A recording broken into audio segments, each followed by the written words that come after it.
Hi, AJ Hartley here, novelist, Shakespeare professor, baby metal fan, and I'm going to talk today about one of the last songs off the most recent album, Timewave, but I'm going to keep it fairly short, and I'm going to focus on one thing, one person, one problem. Godfrey.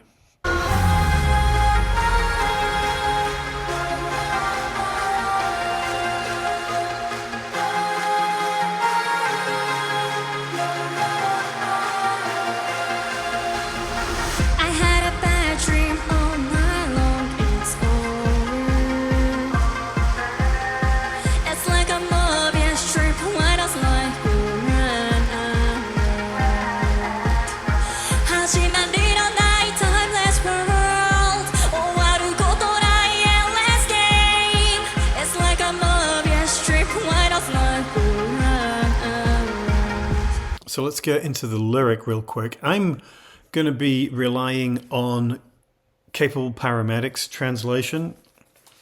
It's very similar to the one that you see on the screen. It's very slightly different, mostly in terms of phrasing. A couple of points here and there. I had a bad dream all night long. It's over. It's like a Mobius strip. Why does life go round and around? So the first thing we have to do, of course, is talk about the Mobius strip. Mobius strip, if you take a piece of paper and you make a loop out of it, it's a loop. And what we have here is a three-dimensional object with two sides. Okay. If we turn, I'm sure you know this. If we turn one end, a half turn, we now have a three-dimensional object with only one side. So it's a kind of mathematical paradox where imagine that this is seamless. As we go around the inside then becomes the outside. We keep going around and around, and there's no clear point at which inside becomes outside because it's on a single kind of self-continuing cycle. Right? So that's the image that the song keeps bringing up. Never know when it started, as if it's a timeless world. Never know where it ends. It's an endless game. It's like a Mobius strip. Why does life go round and round? So the song is talking obliquely about the present. That's where we actually live. But we are defined by past and future, and the anxieties attendant on both. And this is the problem, right? And it feels like we're stuck in a circle and we can never get out. One of the consequences of that is that we also can't live in the moment.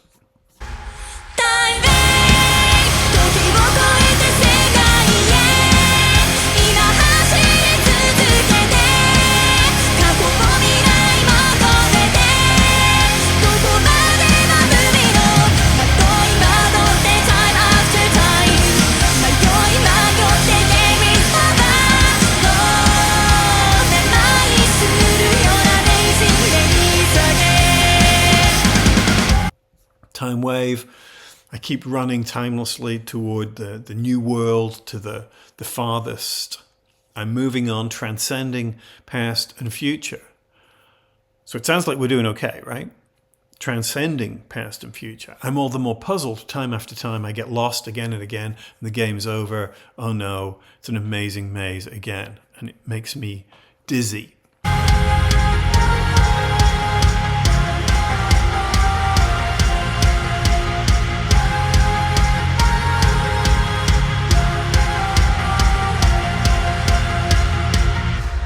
So we feel like we're making progress. We feel like we're escaping both past and future, but frequently we find ourselves then trapped in the same cycle, and every day is the same. I had a bad dream all night long, it's over. It's like a Mobius strip, why does life have ups and downs? No got it, not and I face the past.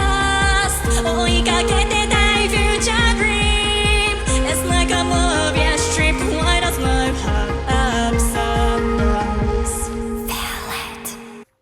verse, I had a bad dream all night long. Now it's over. It's like a Mobius strip. Why does life have ups and downs? I cannot escape from the past, but I have to face it. I want to keep chasing my future dream. It's like a Mobius strip. Why does life have ups and downs? So a variation on the theme. So we go from round and round to ups and downs. But again, the sense is we remain in the same space. Feel it.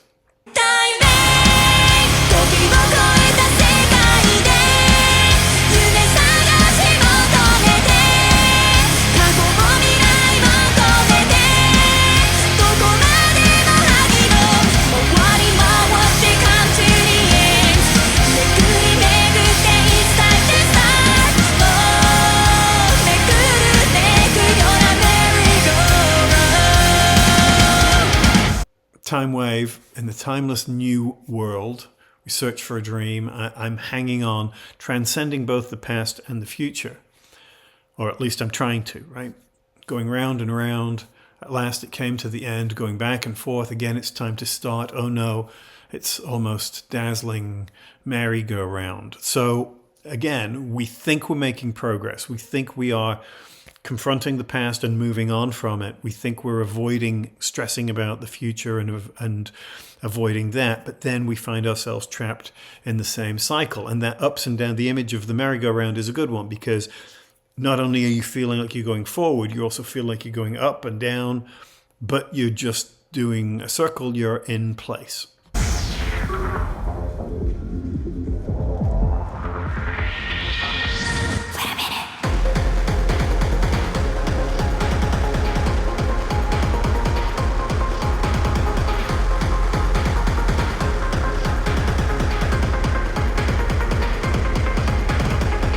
I think we see these ideas represented in the choreography as well, in the same ways that we did in a song like Yaba, where we're constantly being presented with images of frustration.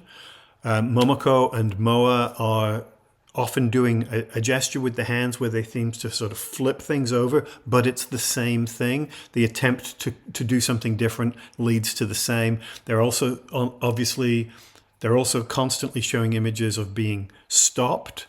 And they're also running in place, right? That image of trying to do something, trying to move on, but not actually getting anywhere. It's very different from the kind of motion that you see in the choreography for a song like Road of Resistance, which is clearly supposed to imply actual motion. Here, I don't think it is. It implies effort, but not progress.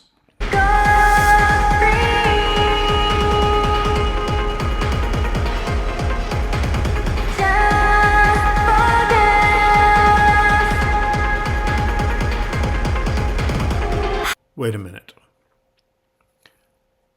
Godfrey.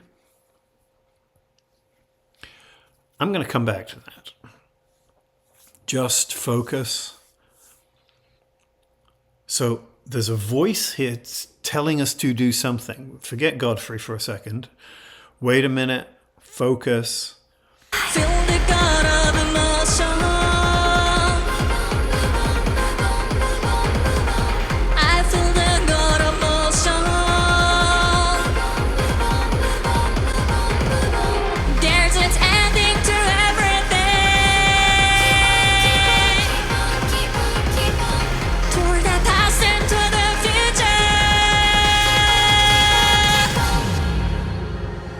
And then we get that sort of middle eight. I feel the god of motion.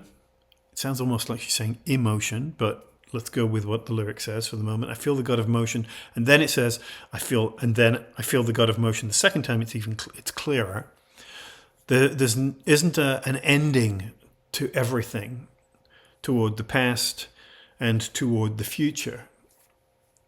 Okay, so assuming that is correct, there's no ending. We are stuck. So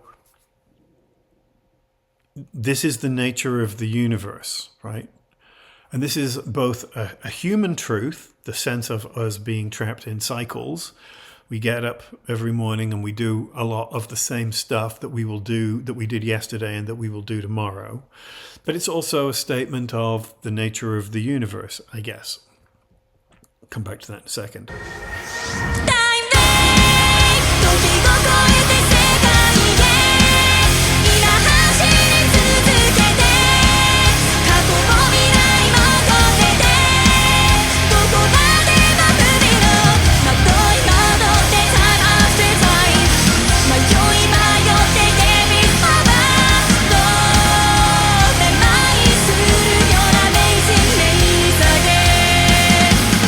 Timewave, I keep running timelessly toward the new world, towards the furthest. I'm moving on, transcending both past and future. I'm all the more puzzled. Time after time, I get lost again and again. The game's over. Oh no, it's an amazing maze again. And it makes me dizzy. I've reversed those two because that's what Capable Paramedics translation does. No, memai suru yona, amazing maze again. So, do we escape? The final sentiment of the song to me suggests no, we're sort of trapped. However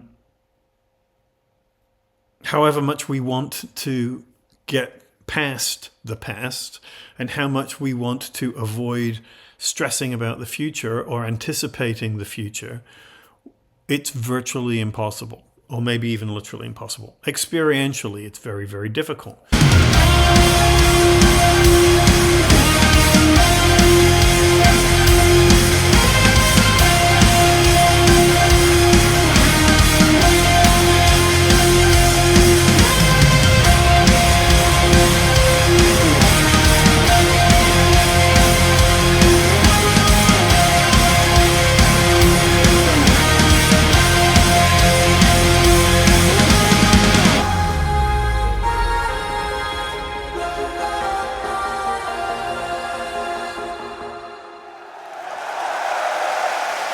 Now, to me, the core idea here is very Buddhist, very Zen, right? That idea of offloading the concerns of the world and the things that you can't do anything about in order to sort of center yourself, clear those things out of your head, in order to be in the moment and to experience life. And that needn't be a Buddhist sentiment at all. It can be simply an existential statement.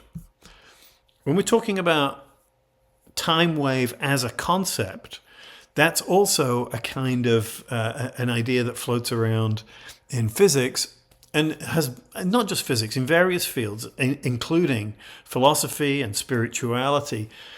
In physics, time waves can refer to theoretical models that describe the behavior of time as a wave-like phenomenon, similar to how light or sound can be described as waves. So yeah, so time is functioning like light and therefore can be manipulated in certain ways. In philosophy and spirituality, time waves can refer to the idea that time is not experienced as a continuous flow, but rather as a series of discrete moments or cycles. The concept of time waves is often used to produce thought about the nature of time and its relationship to the universe. And of course, that sense of time waves experientially makes a sort of sense.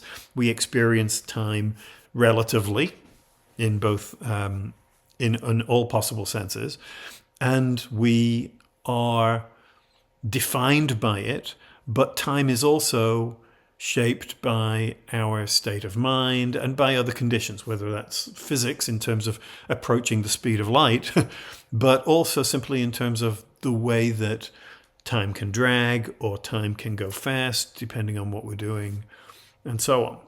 Now, let's talk about Godfrey.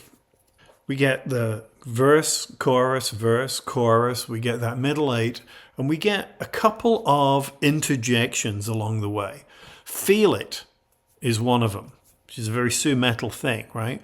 But that idea that maybe this is part of the issue. Maybe the desire to escape time is the desire to experience things in a more raw sensory fashion, right? To offload those intellectual concerns, the thought process, and to center experience as a sensory thing. So feel it is the first one. And then wait a minute, which is, of course, both a glib, a flippant, throwaway, hold it kind of statement, but it's also one that references time. Wait a minute, thereby existing within that moment, discreetly and distinctly, as opposed to lingering on the past or anticipating the future, right? The last one of them is just focus. Again, maybe this is about trying to exclude past and present from your thought in order to be genuinely present in the present. Now, in between wait a minute and just focus, we get Godfrey. What the actual hell? So, who is Godfrey? Godfrey is a name. It's Germanic, and it is derived from the words meaning God and peace. It's an old-fashioned name.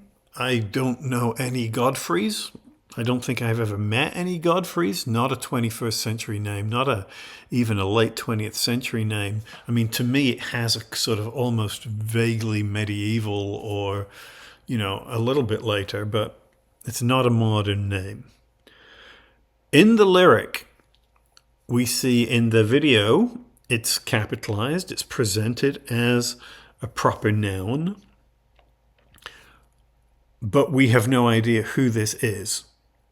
Are we telling Godfrey to focus? That's what it looks like, okay? So, let's consider some options here. I can't think of anybody called Godfrey that would make sense in the context of this song. I can't think of anybody called Godfrey who can plausibly be imagined within this song, because the song offers no kind of context for who that Godfrey is.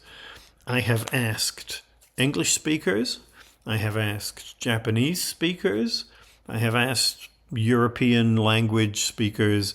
Nobody has any kind of solution. There is no obvious Godfrey that will fit in this song as somebody being invoked or addressed that we as an audience can reasonably imagine. Okay? Now, one of the things that a couple of people have suggested is that Godfrey is an exclamation, which would make a little bit more sense in the context of the song. So again, I asked Japanese speakers if they had ever heard anybody use the word Godfrey as an exclamation. They said not. English speakers that I know are unaware of anybody using the word Godfrey as an exclamation. But it is an exclamation, or has been an exclamation, and I'm showing you here, these are examples from the complete Oxford English Dictionary. And as you can see, the phrase seems to originate 1904. So it's a 20th century term. The last instance recorded is 2002. Godfrey, an ejaculation, an exclamation, or also Godfrey Mighty and Godfrey Elijah. Now, these are really interesting examples, right? Because what they suggest, Godfrey Mighty, as opposed to God Almighty, or Godfrey Elijah, God and Elijah, one of the prophets, but these names, they're being put together in a way that suggests that these are exclamations in which the speaker is avoiding using a word that may be considered offensive. In this case, God, as an exclamation, as in, oh my God. at certain times, in certain places, to this day, some people will take offense at you saying, oh my God. They will consider it blasphemous. You're using the name of God in a disrespectful, non-religious way. So what we're looking at here in these examples of Godfrey, as that 1907 example says, Godfrey Mighty is a softened form of God Almighty. It's a mild oath. That's one way of putting it. So what we're dealing with here is like, when I first saw Godfrey in the lyrics, I thought, what the hell is that? Now, if I wanted to be a little bit more circumspect about my use of that exclamation, I might say, what the heck is that? Heck is one of those softened words, a word that we use in place of something that might be considered offensive, right? It's why people say Jiminy Christmas instead of Jesus Christ. It's why people say shut the front door instead of shut the fuck up, right? It's why people say frick instead of fuck. It's one of those, and the words always function so that both the speaker and the person being spoken to understands what is not being said, right? It's an exclamation that swears without swearing. That's my point. And it usually happens in one of two instances. One, when somebody is genuinely wanting not to be offensive, either because they think it's offensive or because their audience might think it's offensive. Or, and this is much more likely in the present day, when they are being sort of ironic, when they're making a joke, when they're saying, oh, I'm not quite saying this, but instead I'm saying something slightly amusing. Shut the front door, right? That's a 90s, very, Seinfeld and stuff like that, something that you can say on television and everybody understands what you're actually saying and it's funny in and of itself, okay? When we say Godfrey is an exclamation, it's one of these. Now, the word God is used several times in this song, and BABYMETAL have used God before many, many times. The idea that what is being said here is this pretty obscure, softened exclamation, to me, is completely implausible. It doesn't fit the context of the lyric, and it's tonally weird, right? Because as I think I'm saying, it's all if Godfrey is still used at all, and I don't know that I've ever heard it, but if it is, it's supposed to be funny. That doesn't fit this song.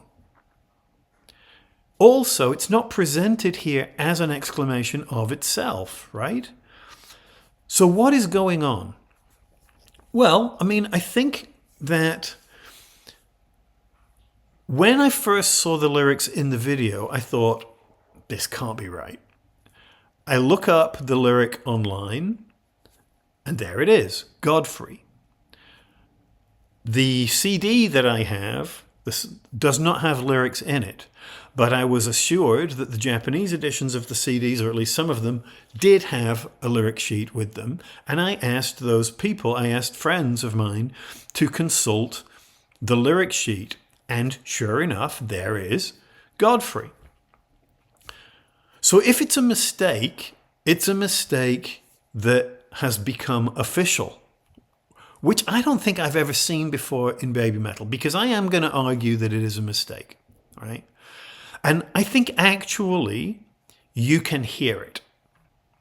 If you listen to the way Sue says the word, I think it's pretty clear that what she's actually saying is go free. 2 words, and she breaks the word very distinctly. The first vowel is an O, not an O. We also hear no D sound. Now, sometimes when you hear Japanese speakers speaking English, there are certain sounds that get slightly missed or corrupted in some ways.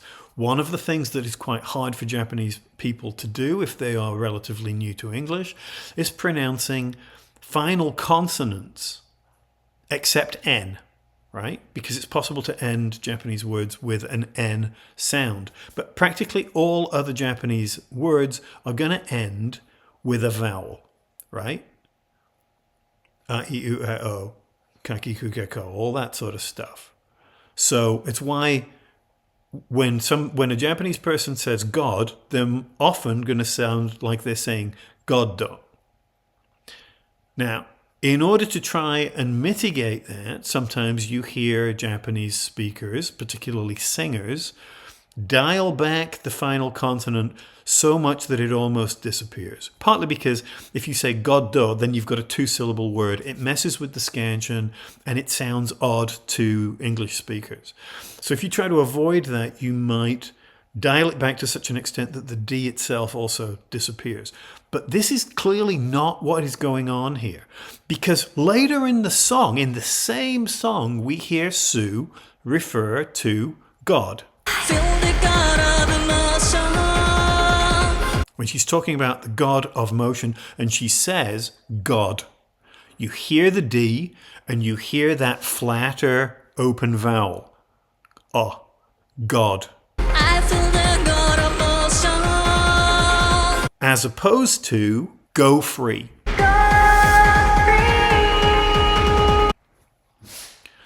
So that's what this is. And I think Go Free actually fits within the song. It makes perfect sense. What we're trying to do is escape from the Mobius strip. And maybe we're limited in terms of physics, but mentally we can escape by stopping, by getting rid of some of those concerns about the past, by getting rid of some of those concerns about the future, and living in the moment. So feel it. Go free, wait a minute, focus, just focus. So if you put all those together, I think they fit. Feel it, wait a minute, go free, just focus. It's about mentally escaping the concept of time. I think the question then becomes, where was the mistake made? Because I don't think the lyric that she is singing is wrong. I think what she's singing is right. At some point, somewhere, something got messed up in the transcription. And that transcription became the official transcription. It's what shows up in the videos, it's what shows up online, and it's what showed up on the official printed lyrics. But I think it's wrong. And I think if you look at it, Go Free could very easily have been simply mistyped by somebody and nobody spotted it. But yeah, I can't think of another example in the entire Baby Metal canon where I think it's actually a mistake, but this I think is a mistake. And that, Your Honor, is the case for the defense. Let me just add one final thought, because if you've watched this all the way through, you can be forgiven for saying, what was the point? A lot of fuss over something that finally doesn't matter at all. And you'd be right, it doesn't. But a few times lately I've had conversations with people about how we derive meaning from art. And I just wanted to use this as a way of saying, I did this because it matters to me as a fan to find that the mistake, and I think it is a mistake, is about a transcription error and not about the song itself, right? Because if somebody writing the song, if they are deliberately addressing somebody they know, called Godfrey, their friend, their parent, their roadie, their dog, doesn't matter. If we don't know them, that's meaningless to us. That makes the song not as good. If we can't derive meaning simply by listening to it, then to me, that's a problem. And what I would say is, a song lyric in a printed sheet, a transcription thing, is peripheral to the song itself. So my critique is not about the song itself or about the delivery. What this emphasizes for me is that meaning should be derivable from a song, from an intelligent, thoughtful, open-minded audience member who's working with nothing other than the song lyric, the melody, and the performance. And that's all. Anything else, including the intent of the creators, including the printing of lyric sheets, including interviews, things that other people say or people even in the band say about the song. All that is peripheral. It can add layers of meaning. But if it inverts the meaning as seems apparent from a thoughtful reading of the song itself and nothing but the song, that's a problem. We judge art ultimately by what it is and its effect on audiences, not by what it was intended to be by the artist and according to their own internal workings and thoughts. Learning about that can be helpful, but it can't be allowed to define what the result of their artistic effort actually was. A good song should be interpretable coherently by its audience. Pay attention to the culture which generates that song, of course, because that's all part of the meaning in play within the song. But anything external to that is peripheral. And if we can't accurately deduce what a song is about, there's something wrong with the song. That's my position. All right, that's it. That's all I'm going to say. As ever, please like, comment, subscribe. Feel free to argue in the comments if you wish. Thank you to my patrons. Thank you to people who are looking at some of my books, which I would appreciate. And I'll talk to you soon. Thanks. Bye.